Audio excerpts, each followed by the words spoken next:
Hey, folks, welcome to the GameSpot Studios where we are live and on the spot. I'm your host, Chris Waters, joined by my co-host, Tom McShay, and between us, we've got Glenn Egan, the president of Sanzaru Games, here to show off a highly anticipated, long-awaited title, Sly Cooper Thieves in Time. Sly is back in its first new game in a while, and Glenn, you're here to show it off?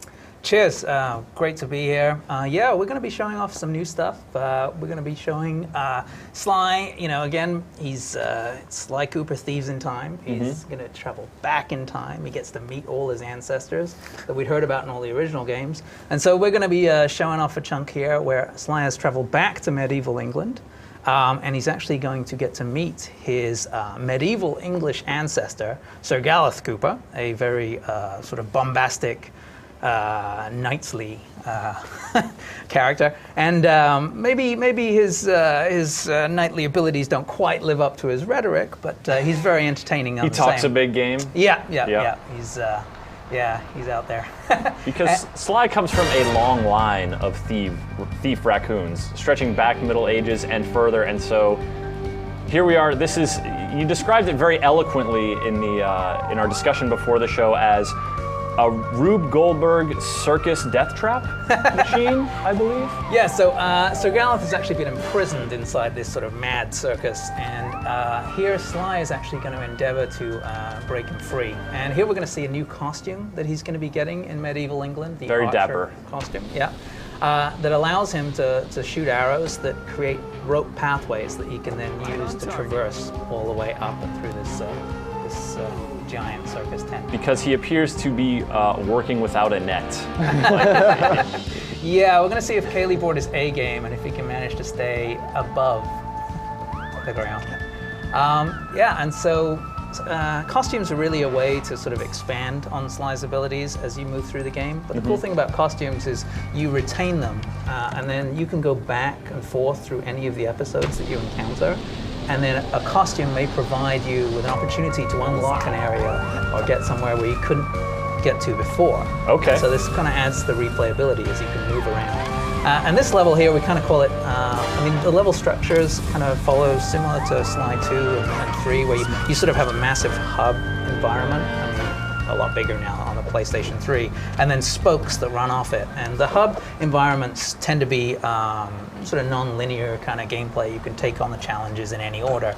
And then a spoke would be more directed kind of platform action like you're seeing here.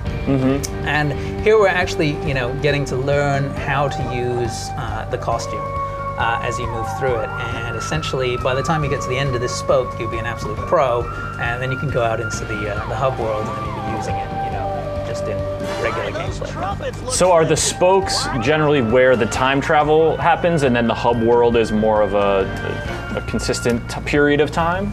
Well, every time period that you travel to will have its own massive hub. Oh, its own hub world and then its own spokes as well. Oh, I gotcha. So, and Cayley's doing pretty good here. I'm really impressed. It's a little tricky. So did you guys work at all with Sucker Punch, the previous developer of Sly, or do you just jump out and do your own thing? Well, they're real busy, so we don't go drag them into it every 5 minutes, but we're always in close contact. We send them builds, we send them scripts about where we're heading with the story, but they're very supportive, and they look to us to, take it where you think it should go, kind of thing. And really how this came about, we're huge fans of the Sly series, and we actually approached Sony and we're like, hey, how about I can see that Sucker Punch is super busy making Infamous, so we'd like to make a new Sly Cooper game because we want to play it, kind of thing. and yeah, so we're just kind of evolving the story, evolving the characters. I think something that everybody really wanted to find out a little bit more about was the ancestors. You kind of read about them and you're sort of curious. And so as you move through the game and meet the ancestors, they're not all sort of You just told just showing us what happened. They're not all like Sly Cooper clones. They're all different. They have their own personalities, their own abilities, and you'll actually get to play as those characters. So you can learn those abilities and then, use those as you go through the episode. Okay. So what are the different other types of characters you meet? Well, you get to meet Sir Gareth here, and we've also announced announced that you will meet Rioichi Cooper, your feudal Japan ancestor. He's got ancestors all over the world. Oh yeah, they are far and wide, Nice. and scattered through time. So yeah, there's a lot of variety, and I think that that's the kind of thing that gets reflected in the gameplay. It's not a game that's sort of like, okay, take a character, just upgrade. It's a game that, as you play through it, it expands. There's different characters with different abilities, different techniques that you learn. It's like a tree, and then you can take on any of those gameplay, challenges in any order that you want. If you like doing this, you like doing that, you want to play as Bentley, you want to play as Murray, you can do any of those things. There's just so much variety to it. Now, I'm sure fans of the series would think us remiss if we didn't follow up on the mention of Bentley and Murray. They're back, of course, and we've all the same voice actors are back to do to Sly and Bentley and Murray. Mm-hmm. We had to look around a little bit. We had to, go find them. And do they still got it? Did they have to get them back into they talking still like got an it. anthropomorphic turtle? It took them a little while. Oh yeah, they still got it.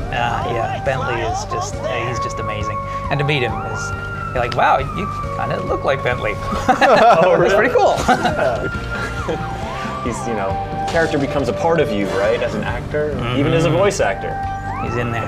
And yeah, even to the composer of the music, Peter McConnell, he's back on board as well.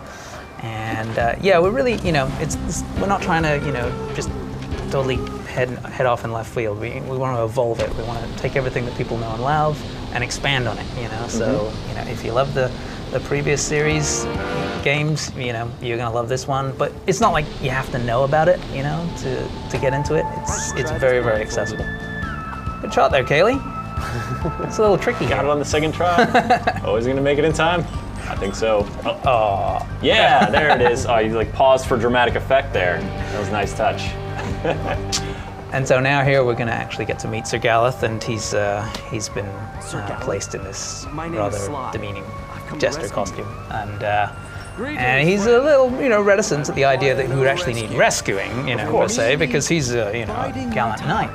But Sly persuades him that it's probably better if they get out of there. Yeah. Yes, that. Good thing he can see reason. How long have you been biding your time? It's a short discussion. Well, now we actually have a question coming in from our audience, and so we're going to toss it over to Cynthia to if you want to stay tell us what do these people want to know? Rings, that's fine. To Matthew Sun Dude 112 wants to know if there's going to be any Murray and Bentley gameplay. Oh yes, definitely. You will definitely get to play as Murray and Bentley. They're still a big part of the Cooper gang, and again. They got some new gadgets, they got some new techniques, they got some new moves that we're going to be rolling out a little later. But yeah, definitely. Now, Sly recently had an adventure where he teamed up in cooperative play with some other iconic PlayStation-associated characters. Are you guys playing around with the idea of any kind of cooperative play at any point in Thieves in Time? There will definitely be sections of the game that you can play with other people. Okay. That sounds like and we'll be happy to talk about it in a few months. Yeah. All right, fair enough. All right, so we are now, it looks like this is a slightly different costume. Yeah, so now we're actually getting to see Rioichi Cooper. And as I was saying before, this is Sly's ancestor from feudal Japan. Now, in the Thievius Raccoonus, in the original games, you would learn all your kind of moves from your ancestors. And Rioichi was teaching you the ninja spire jump that you got to use throughout. But here we find out that there's more to the character than you actually got to read about in the Thievius Raccoonus. They have more expanded techniques and abilities that weren't actually cataloged. And so here he's using his leaping dragon technique that allows him to span these great distances and also kind of turn invisible. Yeah. So he's sort of, expanded ninja abilities that he has. Now in this environment, what's going on here is we've encountered Rioichi, and every time you go back to a time period, things have changed. Obviously, somebody or something is moving through time and is messing with the Cooper legacy. And so, you're going to work together with your ancestor to right these wrongs, essentially. And so here, Rioichi is not only a master ninja, he's also a master sushi chef. And this is his sushi restaurant, which kind of provides a great cover for his thieving endeavors. Speaking of thieving. Yeah. So here he is, he's pickpocketing a set of sushi knives that he actually uses as locks to unlock all the various rooms in his sushi shop. That seems dangerous.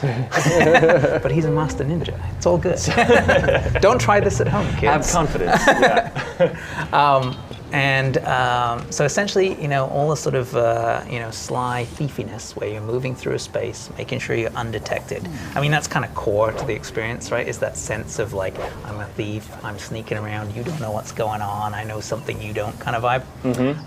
And so these guards are all, maybe a little bit complacent, and so he's able to make his way. It's like an entry-level guard position, maybe, not the most experienced. Yeah, I mean, I think he probably did the, training online kind of thing. And, I got a certification. Yeah. Very cool, Glenn. Well, as we take a look at this this level, we're gonna just tease that later in the show, we're gonna be giving away some Sly stuff, courtesy of you guys. Cool. Your last project, the Sly Collection, which is the first 3 Sly games remastered in high definition for your PlayStation 3, as well as some T-shirts, which are gonna totally show up a little weird on our virtual set.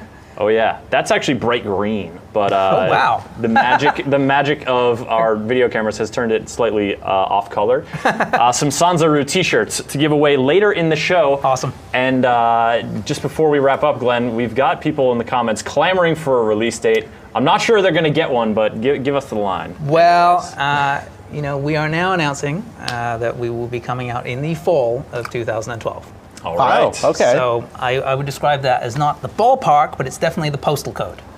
That's more specific than I thought. That's nice. Yeah.